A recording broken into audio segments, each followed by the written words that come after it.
बहुत सारे लोग ये बोल रहे हैं कि नीट की कट ऑफ कम है, तो उसका इम्पैक्ट कहीं ना कहीं एम्स की कट ऑफ पे गिरेगा।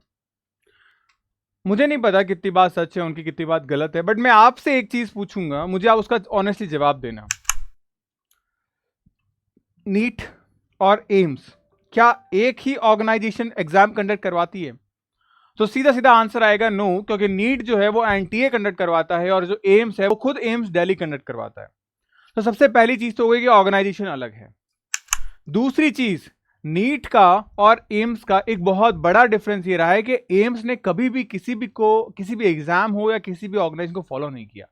जिसने किया उस एम्स को किया, एम्स ने नहीं किया, चाहे एम्स एमबीबीएस का एग्जाम कराता हो या एम्स आपके नर्सिंग का एग्जाम कराता हो। तो सबसे पहला डिफरेंस तो आपका ये हो गया। अब अगर मैं बात करूं मोटे मोटे तौर पे कि इम्पैक्ट कितना गिरेगा, क्या गिरेगा, ये सारी चीजें मैं वीडियो में प्रॉपर्ली लेके आया हूं कि कट ऑफ लो रहेगा, कट ऑफ हाई रहेगा 2025 में विद प्रूफ। मैं खुद आपको सारी चीजें प्रूफ के साथ बताऊंगा सब चीजें। शुरू करते हैं इस वीडियो को, पूरा प्रॉपर देखना आप लोग। सबसे पहले कुछ डिफरेंसेस, एम्स 2025 की रियलिटी क्या है। कहानी शुरू करते हैं 2023 से। हम अगर मैं बात करूं 2023 से, तो आपको देखने को मिलेगा एग्जाम जो है वो कंप्लीटली नॉर्मल हुआ था। एक नॉर्मल बेसिस पे एग्जाम था हमारा, और इस एग्जाम के अंदर आउट ऑफ द बॉक्स, जिसे मैं कहूं डिलीटेड जो कॉन्सेप्ट पे जो क्वेश्चंस थे वो करीब 9 आए थे। आपको पता होगा कोविड के बाद में सिलेबस को रिड्यूस किया गया और कुछ टॉपिक्स को डिलीट किया गया, यानी हमारे पास 82 चैप्टर्स बचे थे हमारे पास, करीब 16-17 चैप्टर्स को हटा दिया गया। अब अगर मैं बात करूं 2024, एग्जाम जरा सा चेंज हुआ। हो सकता है आप में से कुछ ऐसे बच्चे हो जिन्होंने 2024 में एग्जाम दिया। अगर वो बच्चे अगर इस वीडियो को देख रहे हैं तो आप कमेंट जरूर करना, ताकि जो नए बच्चे हो या जिन्होंने एग्जाम नहीं दिया उन्हें एक भरोसा बिल्ड हो कि एम्स नर्सिंग इंस्टीट्यूट के इस प्लेटफॉर्म पे जो जय भैया है ना, वो हमें एक जेन्युइन, एक ऑथेंटिक विद प्रूफ सारी डिटेल शेयर करते हैं। अब मैं आपको बताता हूं चेंज क्या था।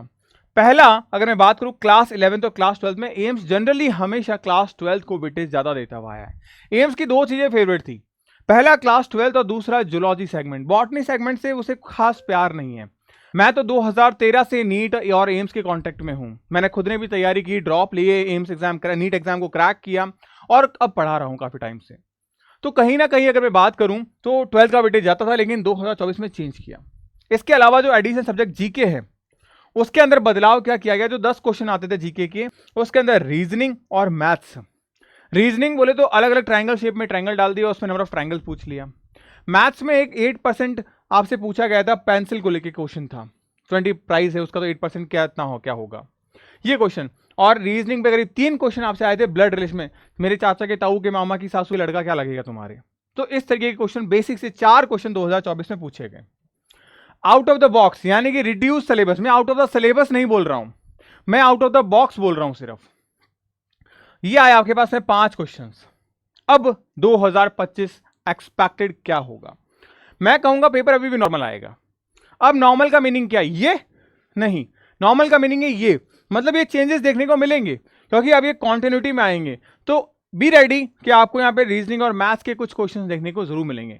कारण क्या है कि एम्स का जो जीके का पेपर आता है ना, वो बहुत ज्यादा बेसिक आता है।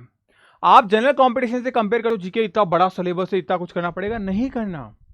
आपसे वो बेसिक चीजें पूछता है, इंडियन ऑर्गेनाइजेशन के जो सिंबल्स हो गए, नई योजनाएं हो गई मोदी जी की, या अगर मैं बात करूं इंडिया के अंदर कुछ नया इवेंट हुआ है, नया स्टेट बना हो, नया सीएम कोई हो, या लार्जेस्ट या स्मॉलेस्ट हो। जैसा भी आपको पता है कि हमारे जम्मू के अंदर एक सबसे बड़ा रेलवे ब्रिज बना दुनिया का, गुजरात के अंदर एक सबसे बड़ा स्टैचू बना है, वो किस मेटल का है, किस पर्सन का है, ये सब चीजें आपसे पूछी जाती हैं। अभी जैसे आपकी एक ट्रेन चली है वंदे भारत, इस पे फैक्ट पूछेंगे। G20 सबमिट हुआ, इस पे पूछेंगे। अभी ओलंपिक हुआ, उस पे पूछे जाएंगे। आईपीएल चल रहा है, इस पे क्वेश्चंस आ जाएंगे। तो इस तरीके के बेसिक क्वेश्चंस आपको देखने को मिलते थे, तो इसमें कुछ चेंज किया गया और ये क्वेश्चन आपको यहां पे भी मिलेंगे। अब बड़ा सवाल आउट ऑफ द बॉक्स का। आउट ऑफ द बॉक्स पे भी क्वेश्चन पूछे जा सकते हैं, हो सकता है पॉसिबिलिटी इसकी फ्रीक्वेंसी कम कर दे, तो मुझे ऐसा लगता है कि 3-4 के आसपास क्वेश्चन पूछे जाएंगे। देखो एम्स है, इतना वो डिजर्व करता है वैरायटी रखना, क्योंकि एम्स है, ठीक है। तो ज्यादा परेशान, ज्यादा चिंता करने के लिए बात नहीं है। अब भैया ये तो आपने एग्जाम के बारे में बता दिया हमें, डिफरेंस कट ऑफ कहाँ है, हमारे क्वेश्चन का answer cut off. Cut off पे मैं बात करता हूं। सबसे पहली चीज, इन सब चीजों की वजह से कट ऑफ पे फर्क पड़ेगा। मैं फिर से 2 क्वेश्चन पूछूंगा आपसे। पहला चीज, नीट एग्जाम 4 मई को हुआ, पहला केस तो ये बनता है कट ऑफ में फ्लक्चुएशन होने का। 4 मई को एग्जाम हुआ, लेकिन एम्स के फॉर्म क्लोज हुए थे 7 मई को। फ्री फोकट के 4, 5, 6 और 7, ये 4 दिन हमें एक्स्ट्रा मिले फॉर्म भरने को। अब यहां कौन से बच्चे फॉर्म भरेंगे, आप खुद सोचिए। वो बच्चा फॉर्म भरेगा इसके 200 मार्क्स आ रहे हैं, यहां वो बच्चा फॉर्म भरेगा इसके 300 से लेके 550 के बीच में, 600 के बीच में मार्क्स आ रहे हैं।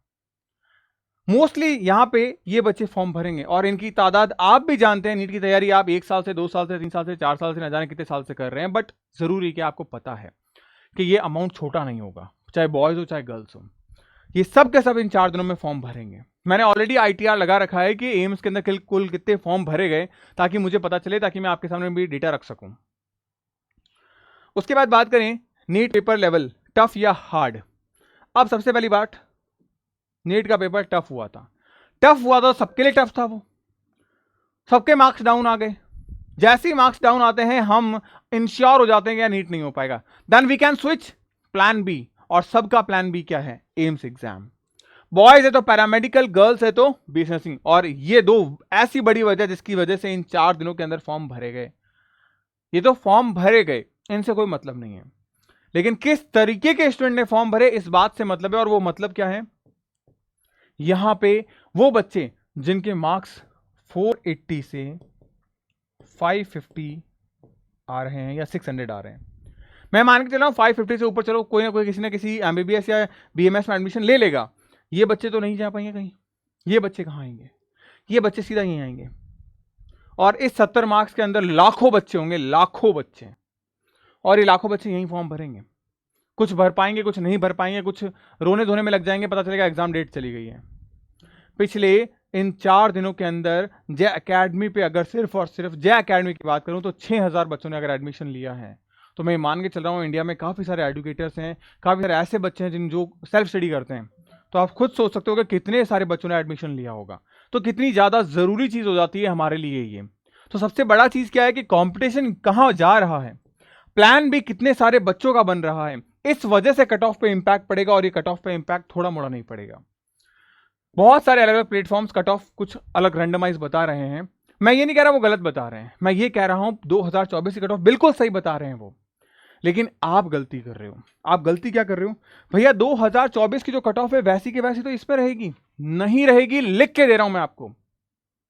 और इतना कॉमन सेंस तो आप में, मैंने 2 चीजें आपको बताई इसे 2 स्लाइड पे, उससे आपको कहीं ना कहीं पता चल गया होगा कि ये भाई साहब कोई लेना देना नहीं है, इस चीज का कोई लेना देना नहीं है इस वाली कट ऑफ से।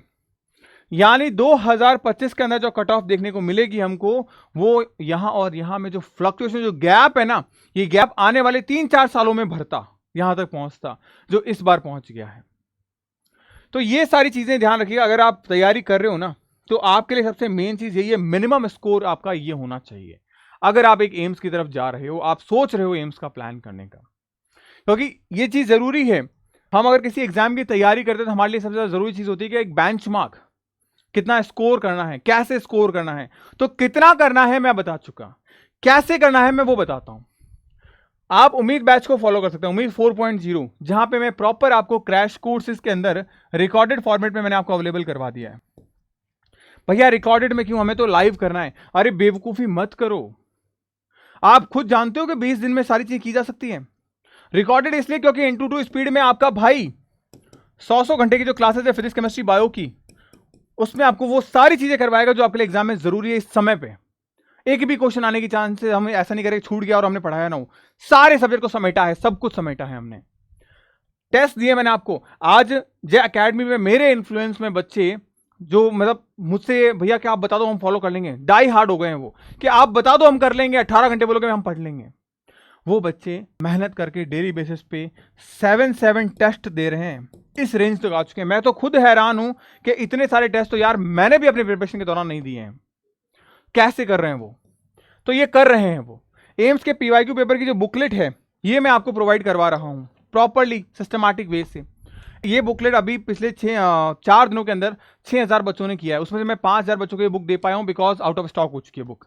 और प्रिंट करवाऊंगा, आप तक आएगी, इतने में 15-17 दिन लग जाएंगे, आप लेट हो जाओगे। तो मैंने फ्री PDF, ऐसे ही बुक मैं आपको फ्री ऑफ कॉस्ट दे रहा था बैच में, तो फ्री PDF आपको मिल जाएगी, इसका सॉल्यूशन आपको मिल जाएगा। सेकंड चीज, रिवीजन के लिए नोट्स मिल रहे हैं। 25 डेज का प्रॉपर प्लानर मैं दे रहा हूं भैया, 20 डेज बचे हैं, 20 डेज का भी दूंगा, डोंट वरी, टेंशन मत लेना। जब तक मैं बैठा हूं तब तक आपको हारने नहीं दूंगा। बस आप अपनी कुर्सी और टेबल और पेन कॉपी को छोड़ना मत बेटा। अगर ये छोड़ दिया तो आपका भाई भी कुछ नहीं कर पाएगा, ये मत छोड़ना बस। आप अगर ने इसको फॉलो कर रखा तो डेफिनेटली इस बैच के अंदर मैंने आपको फ्री टेस्ट भी दे रखे हैं। आप जे अकेडमी के एप्लीकेशन पे आओ, आप फ्री टेस्ट दो। सिंपली आपको एप्लीकेशन डाउनलोड करनी है, सिर्फ डाउनलोड करो, लॉगिन करो और एम्स वाले पोर्टल पे जाके टेस्ट दीजिए। आप डेली बेसिस पे हजारों बच्चे जे अकेडमी पे एनरोल कर रहे हैं। मैं नहीं चाहता कि आप मिस करो जब आपको चीजें फ्री मिल रही है। 5 की बजाय 10 टेस्ट दे दूंगा मैं। आप करो तो सही, एफर्ट्स तो डालो अपने, यहां से शुरू तो करो, बिकॉज बहुत जरूरी है। ये पूरा प्लानर मैंने करवाया था बच्चों को कि किस तरीके से एक नीट में जो पढ़ा है वही सारी चीजें आपको पढ़नी है, बस अलग तरीके से पढ़नी है, समेटना है, बटोरना है हमको, कि आने वाले 1 जून को हम जो भी हमने बटोरा है वो सब कुछ एग्जाम में निकाल के आ जाए और हम सेलेक्ट हो जाएं। तो ध्यान रखना, एग्जाम की कट ऑफ बढ़ेगी, ये 101% श्योर है, इस दुनिया की कोई ताकत नहीं रोक सकती। तो अपनी तैयारी को उस माइंडसेट के साथ ही रखना बेटा कि हमें एग्जाम निकालना है, कट ऑफ क्रैक करनी है, और कैसे क्रैक करनी है आपको भाई बैठा है बताएगा वो कैसे करनी है। फॉलो कर लेना बस उस चीज को। आप मुझे 10 से 12 घंटे रोज के दे दो, मैं आपको आपका सिलेक्शन निकाल के दे दूंगा। कौन अपनी टेबल, कुर्सी, चेयर और कॉपी, ये 4 चीजें चाहिए मेरे को, बस ये दे दो मेरे को, डेफिनेटली हम सिलेक्शन निकालेंगे। अदरवाइज बेटा चीजें मुश्किल हो जाएगी, क्योंकि ये आखिरी साल है आपके पास में, कुछ एक के पास तो ये आखिरी चंद महीने हैं। एम्स नहीं तो स्टेट एग्जाम, बस इतना ही गेम है, खास तौर से लड़कियों के पास में। तो मेहनत करो यार, हमें कोई प्लान सी नहीं बनाना, प्लान बी तक बहुत है, प्लान सी नहीं बनाना हमें। तो लग जाओ बस तुम अपनी तैयारी के अंदर। बाकी कोई डाउट हो कमेंट सेक्शन में जरूर डालना, ताकि मैं आपकी चीजों को रिजॉल्व कर पाऊं बेटा। मिलते हैं नेक्स्ट वीडियो में, तब तक के लिए गुड बाय। पढ़ते रहो, मुस्कुराते रहो, स्टे हैप्पी, स्टे हेल्थी।